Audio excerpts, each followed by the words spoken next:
शक्ति online classes में फिर से स्वागत है। तो अपना चैप्टर नंबर 4 चल रहा था डिटरमिनेंट सारणिक। तो सारणिक में हमने 4.1 प्रश्नावली कल कर ली थी। आज हम स्टार्ट करेंगे 4.2। तो उससे पहले हम पढ़ लेते हैं सारणिक के गुणधर्म क्या होते हैं। तो अपना टॉपिक है आज का सारणिक के गुणधर्म। तो सारणिक का पहला ही गुणधर्म देख लीजिए क्या है कि यदि किसी सारणिक में पंक्तियों को स्तंभों में,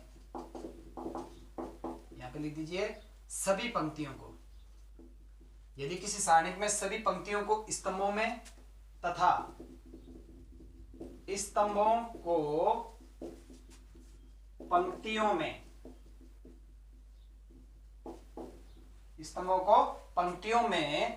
बदलने पर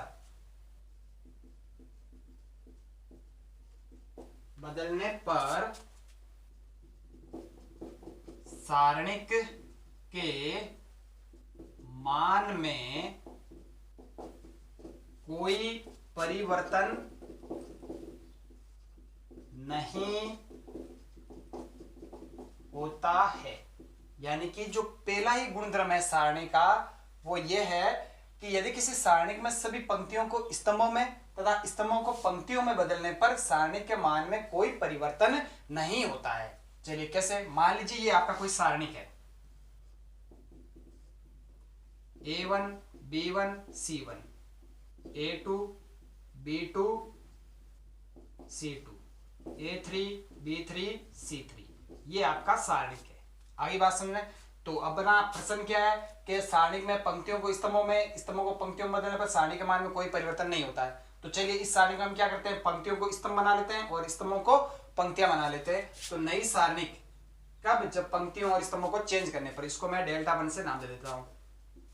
तो पंक्तियों को स्तंभों में यानी कि A1 B1 C1 A2 B2 C2 A3 B3 C3, ये लीजिए पंक्तियों को स्तंभों में और स्तंभों को पंक्तियों में बदल दिया। तो ये कह रहा कि ये सारणिक है, इस सारणिक और इस सारणिक के मान में कोई फर्क नहीं, यानी दोनों का मान क्या रहेगा, समान रहेगा। यानी कि पंक्तियों तथा स्तंभों को परस्पर बदलने पर सारणी के मान में कोई परिवर्तन नहीं होगा। तो देख लेते हैं इस सारणी का मान क्या होगा। तो चलिए इस वाली सारणी का मान निकाल लेते हैं, सारूष्य चित्र से निकाल लेते हैं। A1 B1 C1 A2 B2 C2 A3 B3 C3। तो सारूष्य चित्र में क्या करते हैं, यहां पे वापस इस सारणी के दो स्तंभ लिख लेते हैं, A1 A2 A3 B1 B2 B3। अब सारूष्य चित्र से कैसे निकालेंगे इसका मान, आपको ऐसे क्रॉस गुणा करवाना है, ये वाला फिर ये वाला और फिर ये वाला, और फिर आपको ऐसे गुणा करवाना है, 1 और ये हो गया 2 और ये हो गया 3। तो इस सारणी का मान क्या आएगा वो देख लीजिए, A1 B2 C3 A1 B2 C3 plus B1 C2 A3 B1 C2 A3 plus C1 A2 B3 C1 A2 B3, और फिर माइनस का चिन्ह लगेगा, माइनस, और फिर इसको घटाते रहना, minus A3 B2 C1 A3 B2 C1 minus B3 C2 A1 B3 C2 A1 minus C3 A2 B1 C3 A2 B1। तो ये है इस सारणी का मान। अब चेक करते हैं इस सारणी का मान क्या आता है और क्या दोनों सेम रहते हैं। अगर सेम है इसका मतलब क्या हो गया, पंक्तियों तथा स्तंभों को परस्पर बदलने पर क्या होगा, सारणी के मान में कोई परिवर्तन नहीं होगा। तो इस सारणी का मान निकाल लेते हैं, क्या आएगा, तो ये डेल्टा 1 कब, यानी इस सारणी की पंक्तियों और स्तंभों को परस्पर चेंज किया तो ये नई सारणी की ये वाली है। तो इसका मान, तो इसका भी सारूष्य चित्र से निकाल लेते हैं, A1 A2 A3 B1 B2 B3 C1 C2 C3। और सारूष्य चित्र में हम क्या करेंगे, वापिस इसी सारणी के दो स्तंभ लगा देते हैं, A1 A2 B1 B2 C1 C2, और फिर वही प्रोसेस, इसको ऐसे गुणा करवाना है, फिर ये वाला पार्ट हो गया और फिर ये वाला पार्ट हो गया, फिर ये इस प्रकार 1 2 और ये 3। अब इस सारणी का मान क्या आएगा वो देख लीजिए। A1 B2 C3 A1 B2 C3 plus A2 B3 C1 A2 B3 C1 plus A3 B1 C2 A3 B1 C2 फिर वापस minus C1 B2 A3 C1 B2 A3 minus C2 B3 A1 C2 B3 A1 minus C3 B1 A2। आगे बात समझ में। अब देख लीजिए इसमें और इसमें फर्क है क्या, देख लीजिए A1 B2 C3 A1 B2 C3 plus का है, B1 C2 A3 B1 C2 A3 ये भी प्लस का है, C1 A2 B3 C1 A2 B3 ये भी प्लस का है, तो ऊपर वाला सेम। और ये माइनस में क्या है, A3 B2 C1 A3 B2 C1 ये रहा, B3 C2 A1 B3 C2 A1 ये रहा, C3 A2 B1 C3 A2 B1 ये रहा माइनस। तो सारणिक में हमने पंक्तियों और स्तंभों को परस्पर बदल दिया तो सारणी का जो मान आया उसमें कोई फर्क नहीं है, दोनों ही टाइप में क्या आ रहा है, सारणी का मान बराबर आ रहा है। इसका मतलब क्या हो गया कि यदि किसी सारणिक में सभी पंक्तियों को स्तंभों में और स्तंभों को पंक्तियों में बदलने पर सारणी के मान में कोई परिवर्तन नहीं आता है। अब देखिए इसका मतलब क्या हुआ, यदि कोई वर्ग आव्यूह ए है, ए क्या है, वर्ग आव्यूह,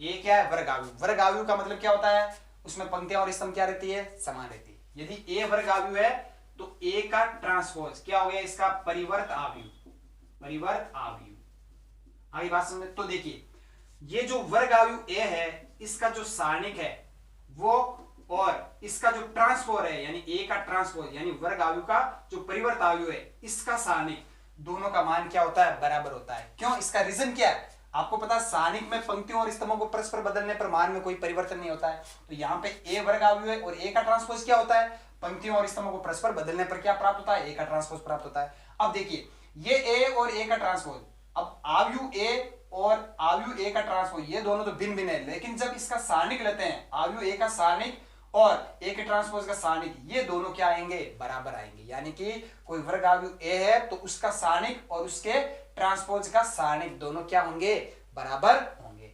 तो ये है आपका पहला गुणधर्म, सारणिक में पंक्तियों और स्तंभों को परस्पर बदलने पर सारणी के मान में कोई परिवर्तन नहीं होता है। चलिए तो इसका दूसरा गुणधर्म देख लेते हैं। दूसरा गुणधर्म क्या है,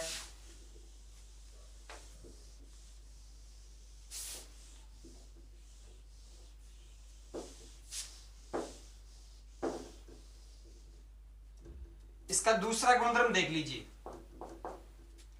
यदि किसी सारणिक में दो पंक्तियों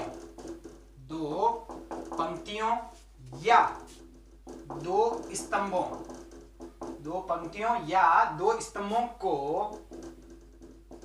परस्पर विनिमय का मतलब क्या हो गया, इंटरचेंज यानी कि आपस में परस्पर बदलना, यानी कि दो पंक्तियों यानी पहली और दूसरी पंक्ति ले लीजिए तो पहली को दूसरी जगह दूसरी को पहली जगह, इसको कहते हैं परस्पर विनिमय।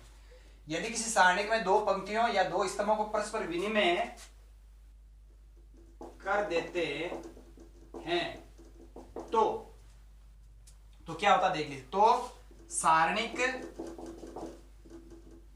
का संख्यात्मक मान वही रहता है,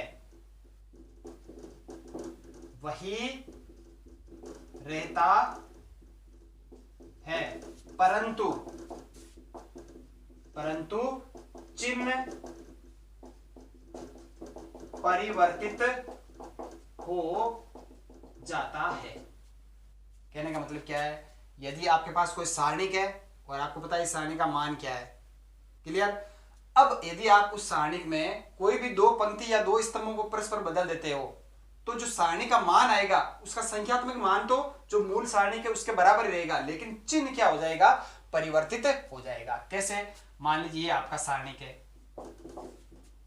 A1 B1 C1 A2 B2 C2 A3 B3 C3, ये सारणिक है। अब क्या कह रहा है कि सारणी में दो पंक्तियों या दो स्तंभों को परस्पर बदलने पर, तो अब जो नया सारणिक होगा कब, जब पंक्तियों या स्तंभों को बदलने पर, तो हम क्या करते हैं, दो स्तंभों को आपस में बदल देते हैं, यानी पहले और दूसरे स्तंभ को बदल देते हैं। दूसरे स्तंभ को पहला बना देते हैं, पहले स्तंभ को दूसरा बना देते हैं। तो क्या होगा, ये B1 B2 B3 A1 A2 A3 C1 C2 C3। तो अब ये कह रहा है कि ये जो सारणिक है इसका जो मान आएगा वही इस सारणी का मान आएगा, लेकिन यहाँ पे चिन्ह क्या हो जाएगा, परिवर्तित हो जाएगा। आगे बात समझ। अब देखिए इस सारणी का मान क्या होगा, देख लीजिए। तो इस सारणी का मान सारूस चित्र से निकाल लेते हैं। A1 B1 C1 A2 B2 C2 A3 B3 C3। तो वापस A1 A2 A3 B1 B2 B3 लिख लीजिए।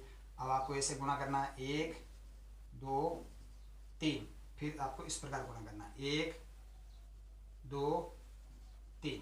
अभी बात समझ में। तो इस सारणी का मान क्या होगा, A1 B3 C3 A1 B2 A1 B2 A1 B2 C3 plus B1 C2 A3 B1 C2 A3 plus C1 A2 B3 C1 A2 B3 minus, और इन तीनों का क्या होगा, माइनस होगा। तो मैं पूरा तीनों को वापस कोष्टक में लिख देता हूं। क्या आएगा, A3 B2 C1 प्लस, क्योंकि कोष्टक लगा दिया यानी कि ये भी माइनस, फिर इसको करेंगे ये भी माइनस, तो मैंने कोष्टक लगा क्या कर दिया, इनको आपस में प्लस में लिख लेते हैं। ये क्या होगा, B3 C2 और A1 plus C3 A2 B1। आगे बात समझे। यानी अब है क्या, तीनों माइनस में है, क्योंकि ये माइनस का चिन्ह लगा, ये भी माइनस और ये भी माइनस। तो ये आ गया इस सारणी का मान। अब यहां से देख लेते हैं इस सारणी का मान क्या आएगा, देख लीजिए। तो सारी चित्र से निकाल लेते हैं। B1 B2 B3 A1 A2 A3 C1 C2 C3, और फिर वापस लिख दीजिए B1 A1 B2 A2 B3 A3। और गुणा कैसे करना है, इसको इस प्रकार गुणा करवाना है, ये वापस सारूस चित्र से, और इनका ऐसे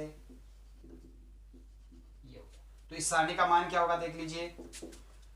B1 A2 C3 B1 A2 C3 plus A1 C2 B3 A1 C2 B3 plus C1 B2 A3 C1 B2 A3, फिर minus B3 A2 C1 B3 A2 C1 plus A3 C2 B1 A3 C2 B1 plus C3 B2 A1 C3 B2 A1।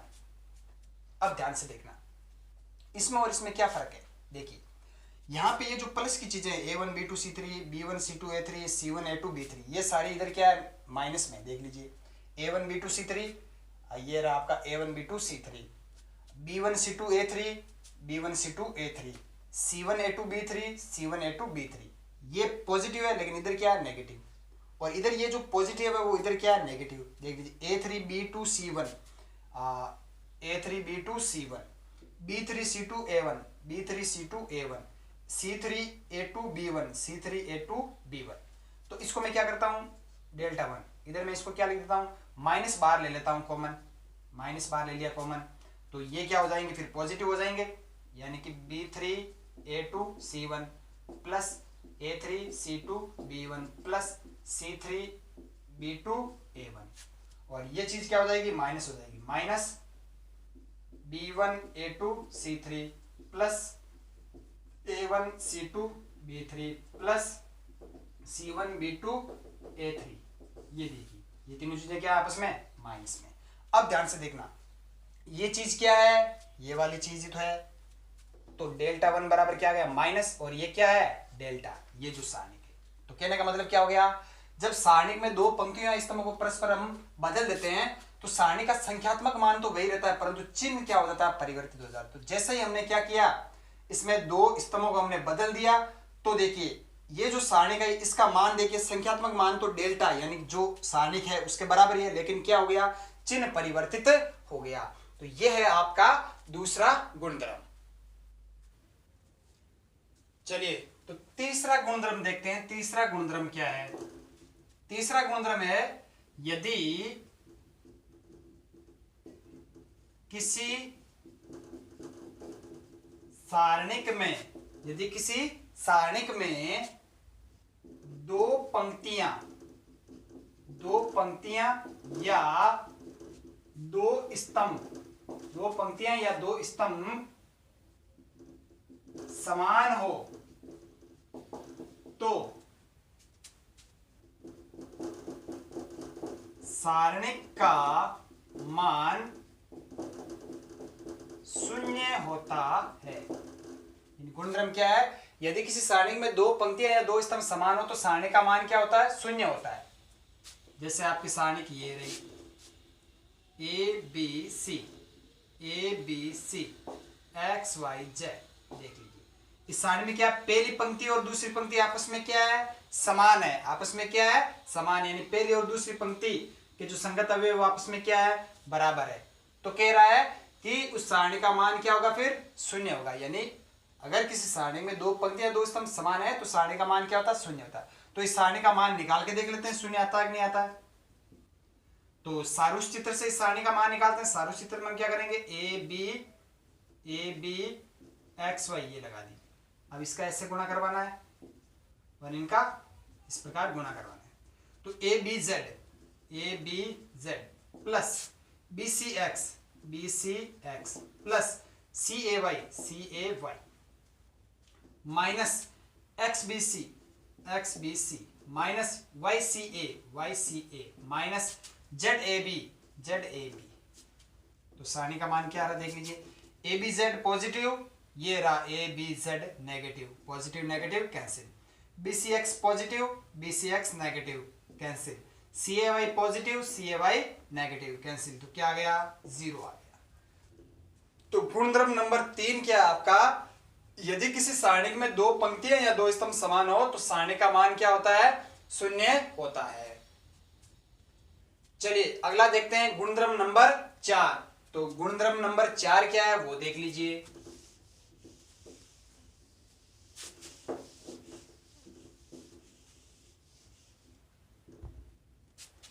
गुणधर्म number 4, यदि किसी सारणिक में एक पंक्ति या एक स्तंभ, यदि किसी सारणिक में एक पंक्ति या एक स्तंभ के सभी अवयवों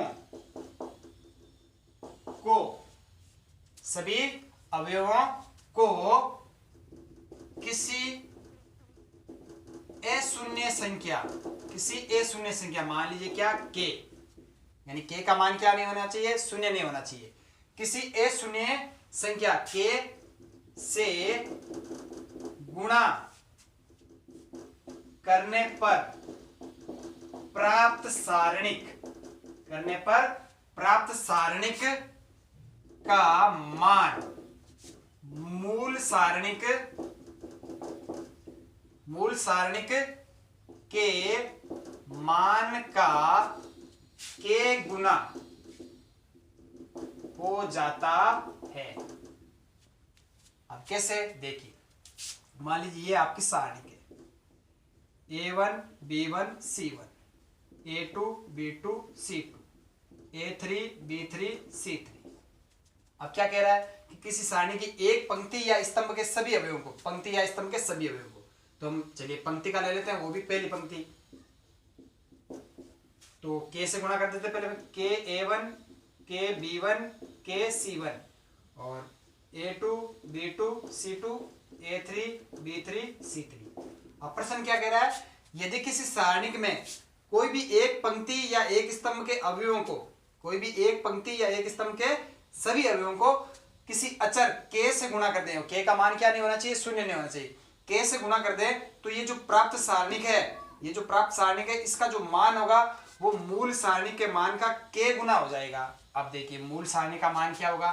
तो इस सारणी का मान निकाल लेते हैं क्या होगा। तो सारूष्य चित्र से तो क्या करते हैं? A1 B1 A2 B2 A3 B3। तो मान निकाल लीजिए क्या होगा A1 B2 C3 A1 B2 C3 plus B1 C2 A3 plus C1 A2 B3 minus A3 B2 C1 A3 B2 C1 minus B3 C2 A1 minus C3 A2 B1। ये आ गया इस सारणी का मान। अब इस सारणी का मान निकाल के देख लीजिए, सारे उसी तरह से निकाल लेते हैं। के A1 के B1 और A2 B2 A3 B3। तो इस सारणी का मान क्या होगा वो देख लीजिए।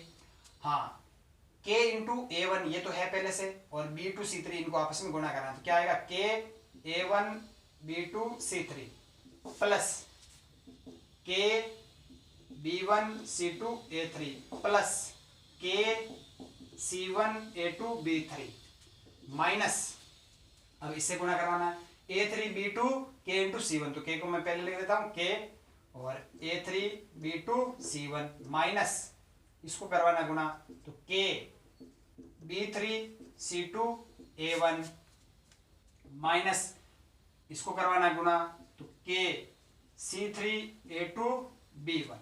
अब ध्यान से देखना, तो डेल्टा वन बना, देखिए प्रत्येक पद में K है तो K बार कॉमन आ जाएगा, अंदर क्या बचेगा वो देख लीजिए। A1 B2 C3 plus B1 C2 A3 plus C1 A2 B3 minus A3 B2 C1 minus B3 C2 A1 minus C3 A2 B1।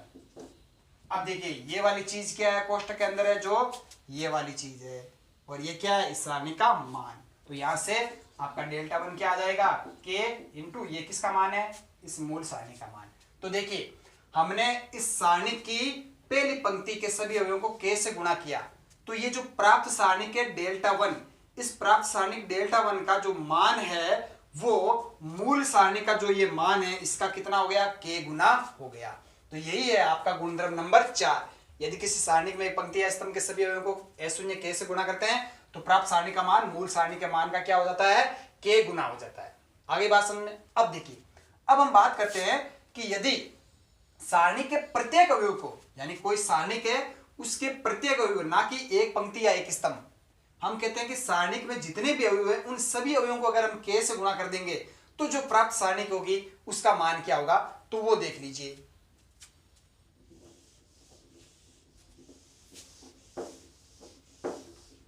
तो क्या है, यदि सारणिक के प्रत्येक अवयव को K से गुणा करने पर, अब देखिए अब अलग अलग है, अब कौन से क्रम की है, एक क्रम की होगी तो क्या होगा, दो क्रम की होगी तो क्या होगा, तीन क्रम की होगी तो क्या होगा। तो देखिए, तो यदि सारणिक, ये जो सारणिक है आपकी, यदि सारणिक 1x1 क्रम की है, 1x1, आप देखते हैं सारणिक जो होती है वो हमेशा क्या होती है, वर्गाकार होती है, यानी पंक्तियों और स्तंभों का मान क्या होता है, समान होता है। तो उस सारणी को आप 1x1 कहो या एक क्रम की, आप इसको ऐसे भी लिख सकते हो कि यदि सारणी के एक क्रम की है, एक क्रम की है, तो डेल्टा वन जो प्राप्त सारणी को उसका मान क्या होगा, मूल सारणी का K गुना हो जाएगा। कैसे, मान लीजिए ये सारणी क्या आपकी एक ही क्रम की है, यानी कि इसमें केवल एक ही अवयव है।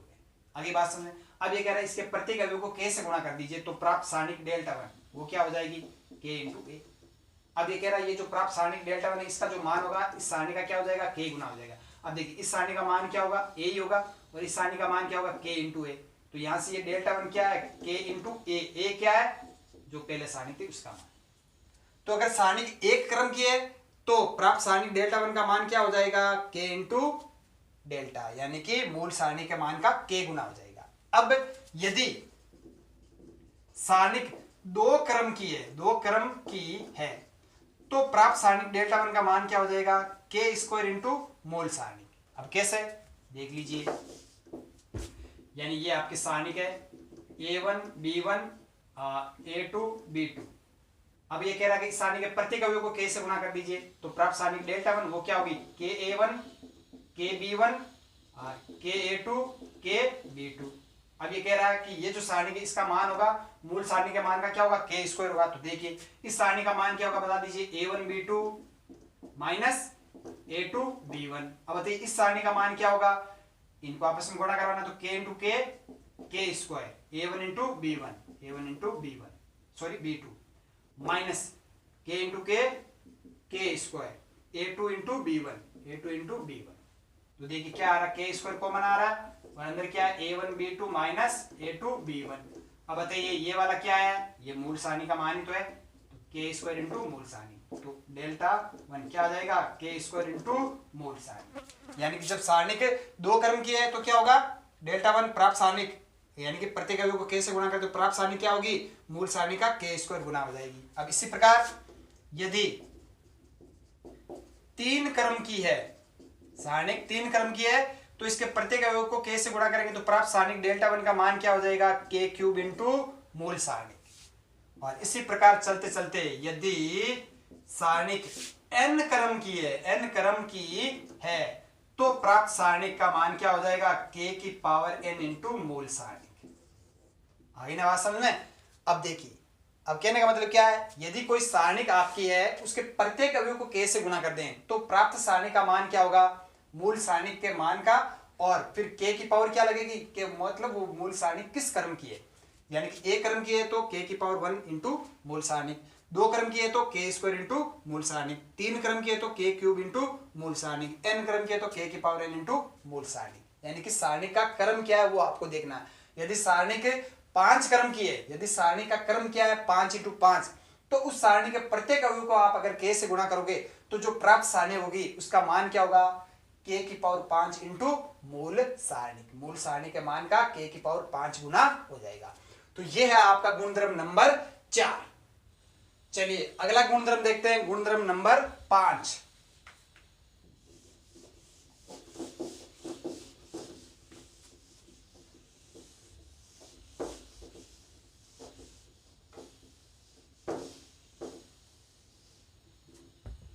गुणधर्म नंबर 5 क्या है वो देख लीजिए। यदि किसी सारणिक में, यदि किसी सारणिक में कोई पंक्ति या स्तंभ, यदि किसी सारणिक में कोई पंक्ति या स्तंभ दो या दो से अधिक संख्याओं का योग है, यानी कि यदि किसी सारणिक में कोई पंक्ति या स्तंभ दो या दो से अधिक संख्याओं का योग है तो उस सारणिक को उसी क्रम की दो या दो से अधिक सारणिकों के योगफल के रूप में व्यक्त कर सकते हैं। आगे बात समझ में। अब ये गुणधर्म है क्या, वो चीज देखिए आपको मैं उदाहरण से समझाता हूं। यानी कि आपकी ये कोई सारणिक है, मान लीजिए A1 plus D1, A2 plus D2, A3 plus D3, यानी कि ये जो पहला स्तंभ है ये क्या है, दो या दो से अधिक संख्याओं का क्या है, योग है। यानी पहले स्तंभ में जो अवयव है वो दो या दो से अधिक संख्याओं का क्या है, योग है। अभी हम यहाँ पे क्या ले रहे हैं, दो ले रहे हैं। आप 3 अवयव भी ले सकते हैं, 4 अवयव भी ले सकते हैं। तो 2 अवयव लेके आप सिंपली इसको समझते हैं। और B1 C1, B2 C2, B3 C3। आगे बात समझे।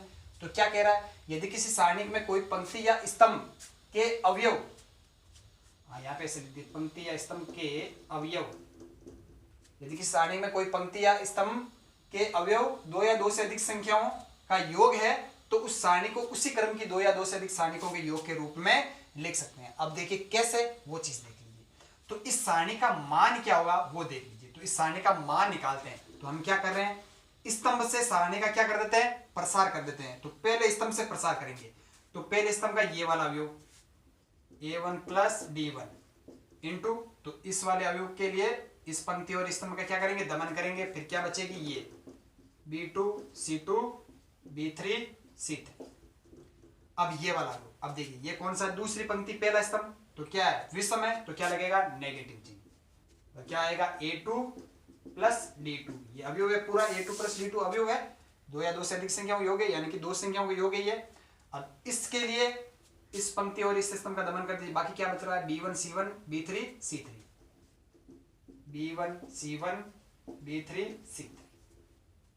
और फिर ये वाला योग, तीसरी पंक्ति पहला स्तंभ सम है तो पॉजिटिव रहेगा, प्लस क्या है ये A3 प्लस B3, इसके गुणा में क्या रहेगा, इस वाली पंक्ति और इस स्तंभ का दमन कर दीजिए, क्या बचेगा B1 C1 और B2 C2। आगे बात समझ में। अब देखिए, अब इसको मैं किस प्रकार लिख रहा हूं, ये सारणिक इन दो, ये दो अवयव क्या है प्लस में, और ये सारणिक गुणा हो रही, तो अलग अलग गुणा करेंगे, A1 का इससे गुणा होगा, फिर D1 का इससे गुणा होगा। तो देखिए A1 का इससे गुणा कर देते हैं, तो A1 इंटू ये वाली सारणिक B2 C2 B3 C3। आगे बात समझ में। अब देखिए हम करेंगे क्या, A1 फिर अब ये वाला अवयव लेते हैं माइनस A2, और इसके गुणा में क्या है B1 C1 B3 C3। अब कौन सा लेते हैं, प्लस A3, और इसके गुणा में क्या है B1 C1 और B2 C2। अब लेते हैं ये D वाला प्लस D1, क्योंकि हमने पहले A1 का इससे गुणा करवाया, अब D1 से भी तो करवाएंगे, वो लिखते हैं यहाँ पे, तो D1 क्या आ जाएगा, ये B2 C2 B3 C3। अब यहाँ पे माइनस, तो ये D2 का भी इससे गुणा होगा, D2 B1 C1 B3 C3, और फिर प्लस D3 किससे गुणा होगा, ये B1 C1 B2 C2।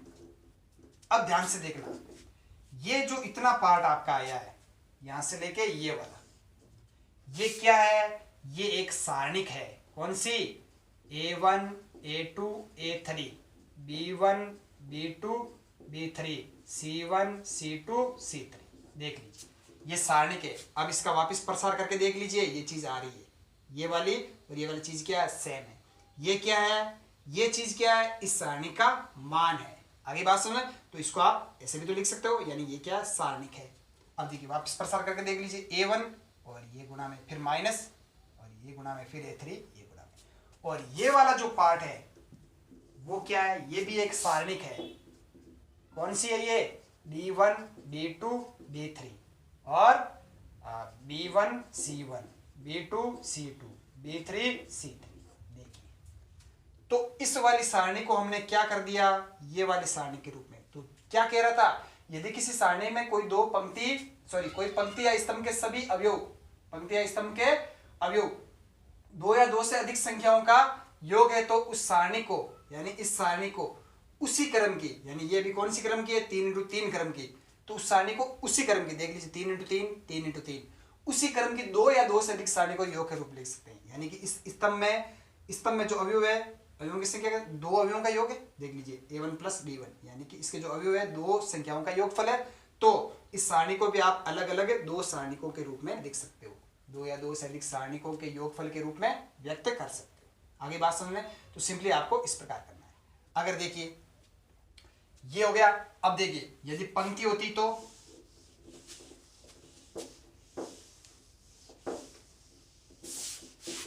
जैसे ये ले लेते हैं, सारणिक इस प्रकार होती, A1 plus D1 B1 plus D2 और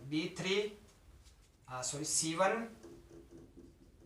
प्लस D3, और फिर यहाँ पे होता आपका B2 A2 B2 C2 और A3 B3 C3। तो इस सारणी को भी आप क्या लिख सकते हो, अलग अलग लिख सकते हो। कैसे, तो ये सारणी क्या हो जाएगी आपकी, देखिए A1 A2 A3 B1 B2 B3 और C1 C2 C3, A1 A2 A3 B1 B2 B3 और C1 C2 C3 प्लस अब कौन सा B1 A2 A3 और D2 B2 B3 और D3 C2 C3। आप इसको अलग देखिए, पंक्ति के जो अवयव है दो संख्याओं के योगफल के रूप में है, तो इस सारणी को इसी क्रम की, ये 3x3 क्रम की है, तो 3x3 क्रम की ही आप उतनी कितनी संख्याओं के योगफल, दो संख्याओं के योगफल, तो दो सारणिकों के योगफल के रूप में आप इसको लिख सकते हो। आगे बात समझ में, तो ये होता है आपका पांचवा गुणधर्म। यदि किसी सारणिक में पंक्ति या स्तंभ के सभी अवयव पंक्ति या स्तंभ के दो अवयव, दो या दो से अधिक संख्या योगफल है, तो उस सारणी को उसी क्रम की दो या दो से अधिक सारणिकों के योगफल के रूप में व्यक्त कर सकते हैं। तो आज की क्लास में हमने पढ़ा सारणिकों के गुणधर्म। तो सारे गुणधर्म आज हुए नहीं, तो बाकी के गुणधर्म जो है वो हम पढ़ेंगे कल की क्लास में। आज हमने 5 गुणधर्म कर लिए, 2-3 गुणधर्म और बचे हैं, वो करेंगे आगे की क्लास में। तो आज के लिए इतना ही। अधिक से अधिक यूट्यूब चैनल को शेयर कीजिए, सब्सक्राइब कीजिए। कोई चीज़ समझ में नहीं आए तो कमेंट बॉक्स में जरूर लिखिए और व्हाट्सएप ग्रुप पे भेजिए, उसका यहाँ पे आपको सॉल्यूशन मिलेगा। धन्यवाद।